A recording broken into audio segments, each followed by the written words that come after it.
Well, this weekend marks World Day of the Poor, and a clinic in the Vatican is working overtime to provide help to those in need. EWTN Vatican News Correspondent Colm Flynn has more.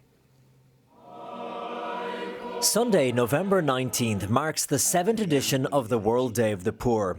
The initiative was started in 2017 by Pope Francis to urge the Church to go outside its walls and encounter poverty in all its shapes and forms all over the world today.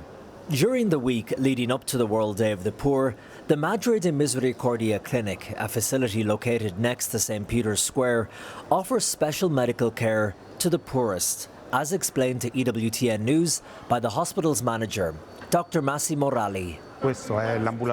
This is the clinic of the Department of Charity Service that offers year-round, daily, free care to the poor and needy. This week, though, the hours will be a little longer, so instead of just being open in the morning, the clinic will also be open in the afternoon to offer as much free care to as many poor as possible.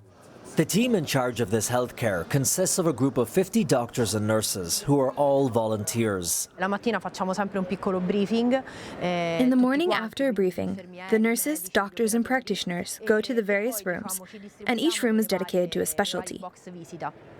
There is the cardiology part, the gynecology part, and the general medicine part. So then everyone, depending on the needs of the patient, does their own work within the clinic. With the extended hours this week, they are seeing twice as many people than usual, about 130 patients a day. Once they receive a diagnosis, a treatment plan is drawn up so they can be cared for in the weeks and months ahead. When we see the need for a specialist visit, the patient is referred directly to the specialist doctor. Then, however, we ask the patient to return to the general practitioner who first took care of them, so we can then take stock of his or her medical history a bit and possibly refer them for treatment or at least chronic therapy in order to arrange subsequent follow-up visits. On Sunday morning, the Holy Father will preside over Mass with the poor in St. Peter's Basilica within the Vatican, followed, as is customary, by a special lunch in Paul VI Hall. In Rome, Colm Flynn, EWTN News Nightly.